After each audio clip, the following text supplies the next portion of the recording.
Ngobrol politik bareng Gevan.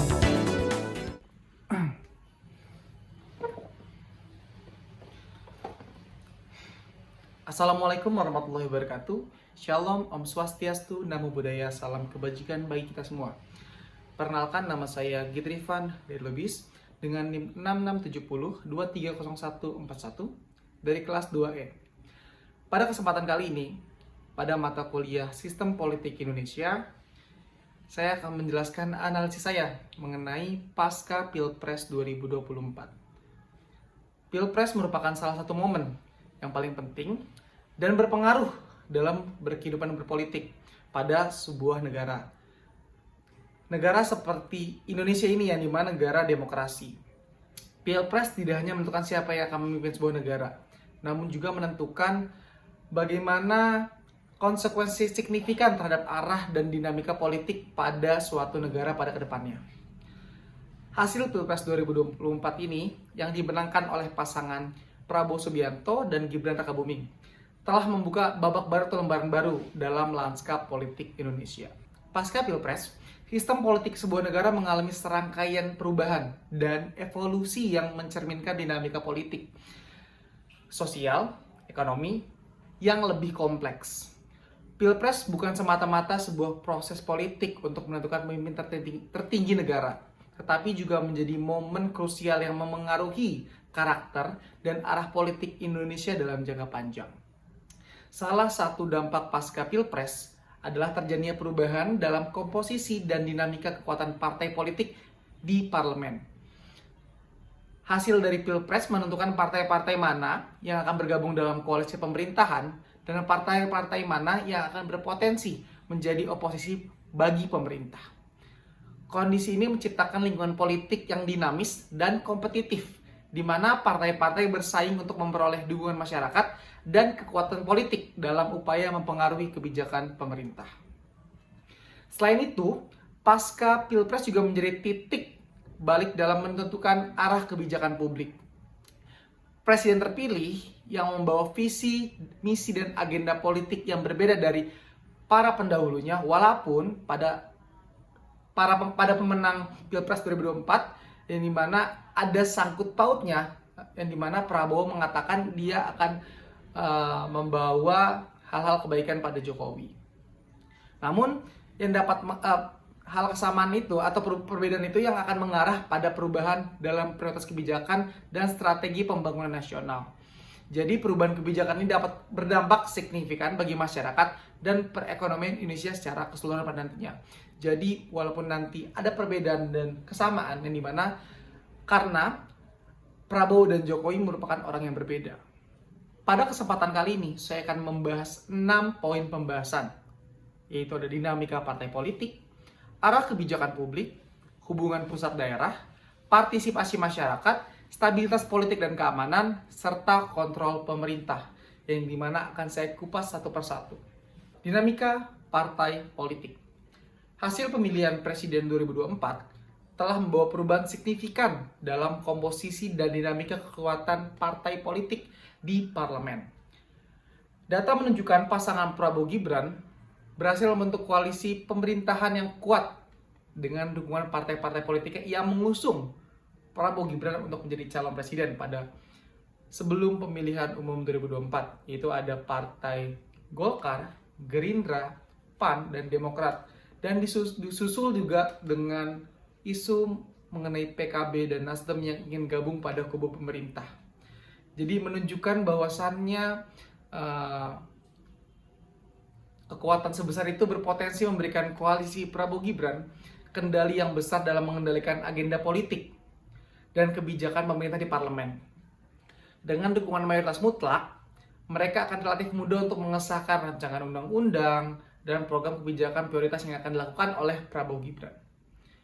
Di sisi lain, hasil Pilpres 2024 meninggalkan PDIP Perjuangan dan Partai Keadilan Sejahtera sebagai kekuatan oposisi di luar pemerintahan pada saat ini karena Nasdem dan PKB terdapat isu ingin bergabung kepada pemerintah. Kedua partai ini, yaitu PDIP dan PKS, menguasai 163 kursi atau 28,10% kursi di DPR. jika hasil kursi dikonversi sebagai kursi parlemen. Meski demikian, beberapa pengamat seperti Ahmad Khairul Umam menilai jika hanya PDIP dan PKS menjadi oposisi, maka mekanisme checks and balance atau kontrol terhadap pemerintah akan sangat lemah. Hal ini disebabkan perbedaan ideologi yang mendasar antara PDIP dan PKS berpotensi membuat mereka berkesulitan untuk membangun gerakan oposisi yang solid, yang dimana karena adanya gesekan antara PKS dengan PDIP. Nah, kondisi hal tersebut ini, hasil analisis mengatakan akan terjadi perbedaan ini akan membuat PDIP bergabung kepada koalisi pemerintahan, walaupun terjadi hal-hal yang ibaratkan cekcok antara PDIP dengan Gibran Rakabuming Raka. Jadi kalau misalkan PDIP kemungkinan akan bergabung dengan koalisi pemerintahan, yang akan menyebabkan PKS menjadi oposisi sendirian, yang membuat check and balance-nya tidak balance lah ibaratkannya. Nah, namun di sisi lain, hasil analisis mengatakan kehadiran PDIP dalam koalisi pemerintahan juga bisa menguntungkan Prabowo Gibran. Dengan 110 kursi yang dimiliki PDIP, bisa menjadi penyimbang kekuatan partai Golkar yang berpotensi memanuver liar karena merasa sebagai partai dengan suara terbanyak di koalisi. Hasil analisis juga kemungkinan bahwasannya partai-partai yang ada sekarang, koalisi-koalisi yang ada sekarang dapat menyebabkan peta politik yang baru pada 5 tahun ke depan pada nantinya, yang dimana partai-partai ini berpotensi melakukan restrukturisasi internal atau perubahan aliansi atau bahkan pembentukan partai-partai baru sebagai respon atau hasil Pilpres 2024. Dinamika ini penting untuk terus diawasi karena akan membentuk lanskap konstelasi politik nasional untuk 5 tahun ke depannya. Arah kebijakan publik.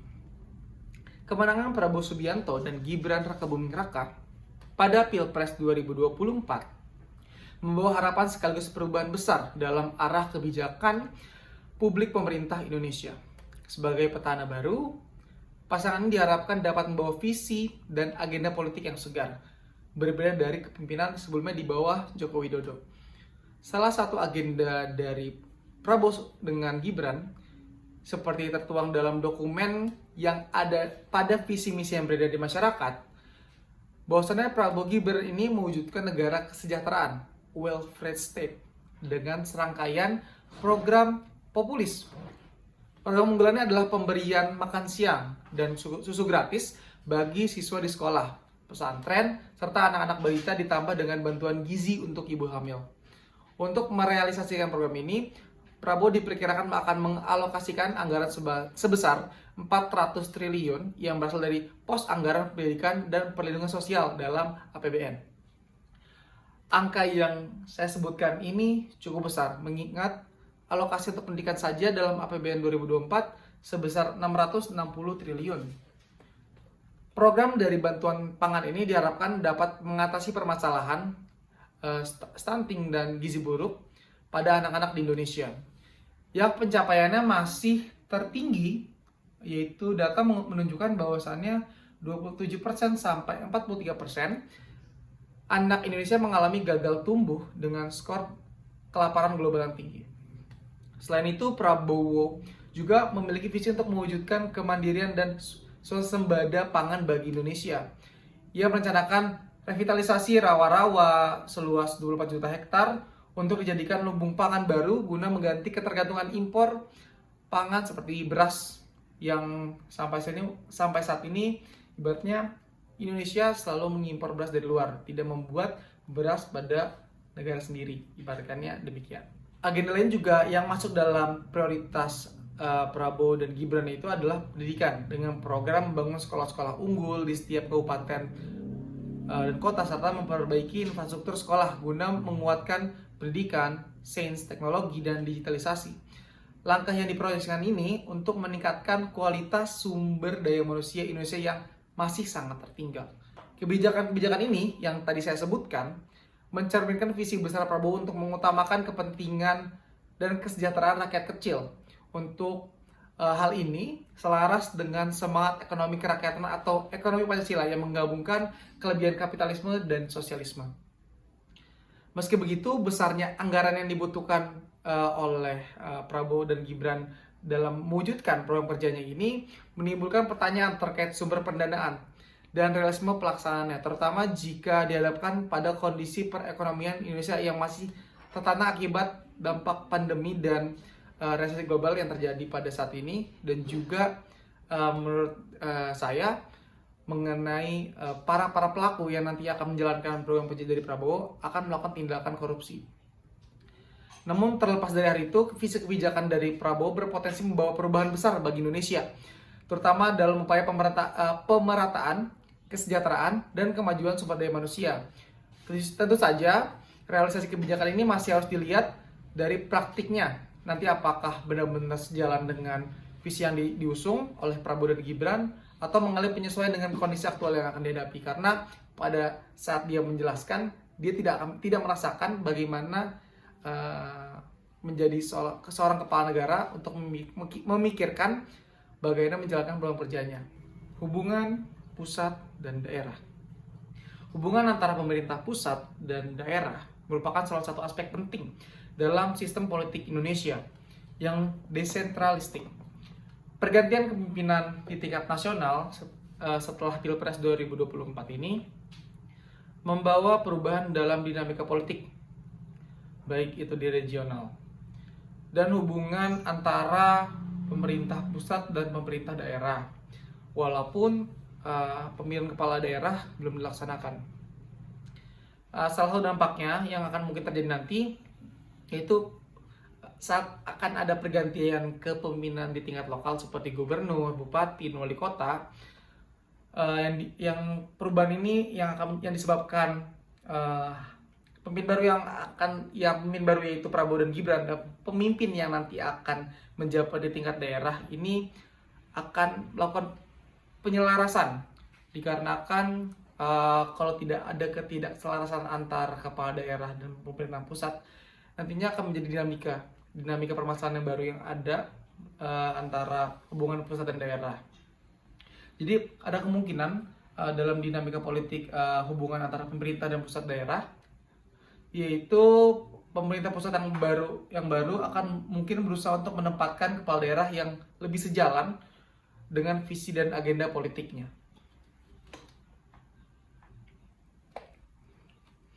Dinamika politik regional juga dapat berubah seiring dengan pergeseran kekuatan di tingkat nasional.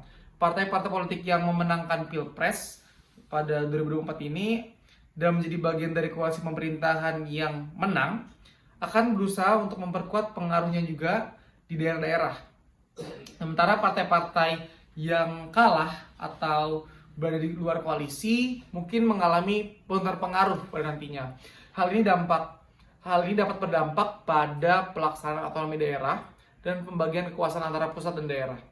Pemerintah pusat juga yang baru mungkin berusaha untuk memperkuat kontrol terhadap daerah atau sebaliknya. Jadi memberikan lebih banyak kewenangan kepada daerah dalam mengelola urusan domestik mereka pada nantinya. Selain itu, hubungan antara pemerintah pusat dan daerah juga dapat dipengaruhi oleh faktor-faktor seperti alokasi anggaran, pembagian sumber daya, dan implementasi kebijakan pembangunan. Pemerintah pusat yang baru mungkin memiliki prioritas dan strategi pembangunan yang berbeda, yang dapat berdampak pada distribusi sumber daya dan dukungan terhadap daerah. Oleh karena itu, hubungan antara pusat dan daerah pasca Pilpres 2024 perlu terus dipantau dan dievaluasi komunikasi yang efektif. Pada nantinya koordinasi yang baik dan penghormatan terhadap otonomi daerah dapat dalam batas yang sehat dan masih dalam batas wajar. Dan sangat penting juga untuk menjaga stabilitas politik dan kesatuan negara yang pada nantinya kita sebagai mahasiswa harus memantau perkembangan pemilihan kepala daerah, baik itu wali kota, bupati, gubernur, yang harus nanti kita pantau pada saat pemilihan kepala daerah pada nantinya. Partisipasi masyarakat. Salah satu aspek dalam menganalisis sistem politik pasca Pilpres 2024 adalah tingkat partisipasi masyarakat dalam proses politik. Pemilihan umum merupakan sarana utama bagi warga negara untuk berpartisipasi dalam menentukan arah kepemimpinan negara. Namun, partisipasi masyarakat tidak terbatas pada pemilihan umum saja. Pasca Pilpres 2024, kita perlu mengamati apakah masyarakat akan tetap terlibat aktif dalam proses politik melalui gerakan sosial dan advokasi politik. Keberadaan gerakan sosial yang kuat dan suara masyarakat sipil yang vokal merupakan indikator yang penting bagi kesehatan demokrasi di Indonesia. Gerakan sosial dan advokasi politik dapat memainkan peran penting dalam menyuarakan aspirasi masyarakat, mengawasi kinerja pemerintah, dan mendorong perubahan kebijakan yang sesuai dengan kepentingan publik, tidak hanya bagi kepentingan para elit pemerintahan. Partisipasi masyarakat yang aktif juga dapat mencegah terjadinya penyalahgunaan kekuasaan dan memastikan bahwa pemerintah tetap responsif terhadap kebutuhan warga negara.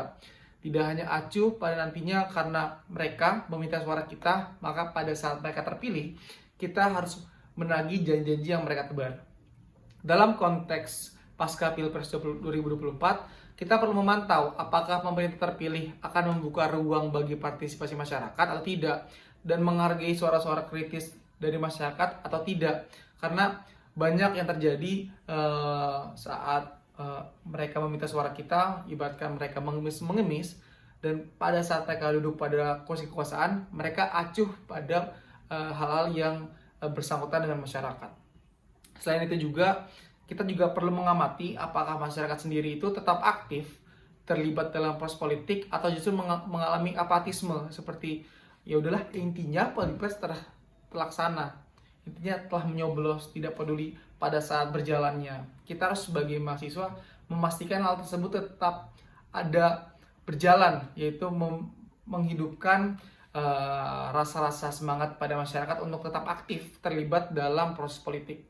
Tingkat partisipasi masyarakat yang tinggi dan adanya gerakan sosial yang kuat dapat menjadi indikator bahwasannya demokrasi Indonesia itu tetap berjalan dengan baik dan responsif terhadap kebutuhan warga negara. Sebaliknya, jika rendahnya partisipasi masyarakat dan kekuatan masyarakat sipil yang lemah atau melemah dapat mengkhawatirkan bagi masa depan demokrasi Indonesia. Hal kedua ini sebagai hal yang harus kita perhatikan terus-menerus. Stabilitas politik dan keamanan. Transisi kekuasaan pasca pemilihan presiden 2024 merupakan periode yang rentan terhadap ketegangan politik dan potensi konflik.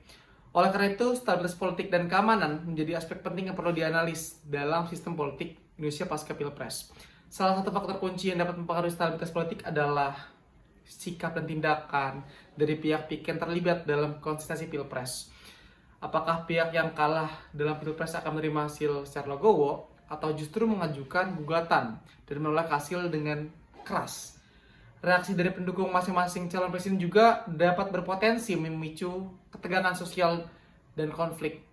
Karena pada tahun 2019, pendukung dari Prabowo melakukan serupa. Di sisi lain, peran lembaga-lembaga negara seperti Mahkamah Konstitusi, Badan Pengawas Pemilu, dan aparat keamanan sangat penting dalam menjaga stabilitas politik dan keamanan pasca Pilpres. Lembaga-lembaga ini mampu menangani sengketa Pilpres secara adil dan transparan, serta menjaga ketertiban dan keamanan selama proses transisi kekuasaan. Yang pada saat ini, walaupun Mahkamah Konstitusi sudah mengatakan bahwasannya tidak ada permasalahan mengenai sengketa pemilu pada tahun ini, yang dimana KPU telah meresmikan bahwasannya Prabowo dan Gibran menjadi Presiden Republik dan Wakil Presiden Republik Indonesia. Selain itu, ketegangan keamanan seperti potensi konflik sosial, aksi terorisme, dan gangguan keamanan lainnya juga perlu diwaspadakan oleh pemerintah nanti yang terpilih, atau sekarang yaitu Prabowo Gibran, yaitu kondisi stabilitas dan keamanan yang kondusif sangat penting untuk memastikan kelancaran proses transisi kekuasaan dan implementasi program-program pada pemerintah pada saat ini nantinya. Dalam konteks ini, pemerintah terpilih perlu mengambil langkah-langkah yang tepat untuk meredam ketegangan politik, menjaga kohesi sosial, dan memastikan keamanan nasional. Pendekatan persuasif dan dialog yang terbuka dengan pihak-pihak yang terlibat dalam Pilpres dapat membantu meredakan ketegangan dan mencegah konflik yang lebih luas lagi nanti padanya. Kemudian, stabilitas politik dan keamanan yang terjaga pasca Pilpres 2024 akan menciptakan iklim yang kondusif bagi pemerintah terpilih untuk menjalankan program dan agenda-agendanya juga, dan kebijakan-kebijakan yang lebih efektif pada nantinya. Sebaliknya kondisi yang tidak stabil akan membuat pemerintah yang nanti akan menjabat terhambat dalam upaya dalam pembangunan dan mengganggu proses konsolidasi demokrasi pada nanti di Indonesia. Terakhir, kontrol pemerintah. Salah satu aspek penting dalam menganalisis sistem politik pasca pemilihan presiden 2024 adalah bagaimana mekanisme kontrol pemerintah atau check and balance akan berjalan. Kontrol pemerintah yang efektif sangat penting untuk mencegah penyalahgunaan kekuasaan dan memastikan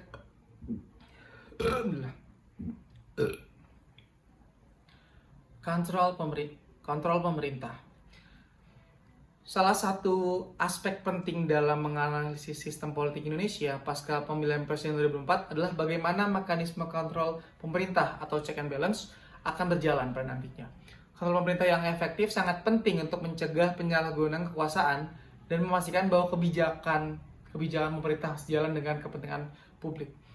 Dalam sistem demokrasi, kontrol pemerintah dilakukan oleh lembaga-lembaga seperti Dewan Perwakilan Rakyat atau lembaga yudikatif seperti Mahkamah Konstitusi dan Mahkamah Agung. Peran oposisi di parlemen juga sangat penting dalam mengontrol kebijakan-kebijakan pemerintah dan memastikan adanya mekanisme pengawasan yang lebih efektif.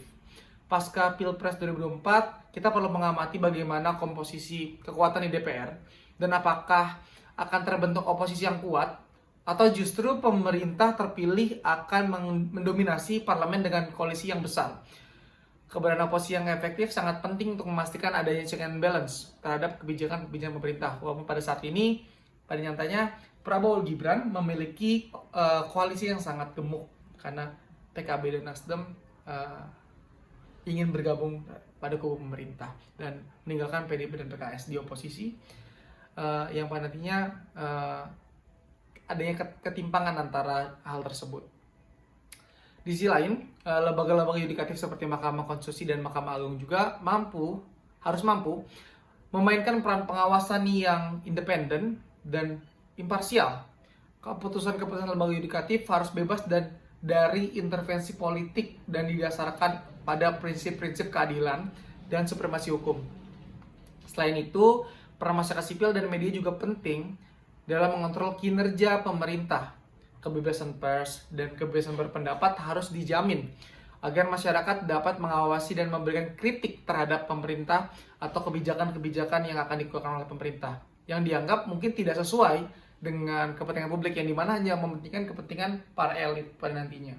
Nah, hal tersebut pemerintah harus menjamin dan kita harus melihat apakah terjadi check and balance tersebut.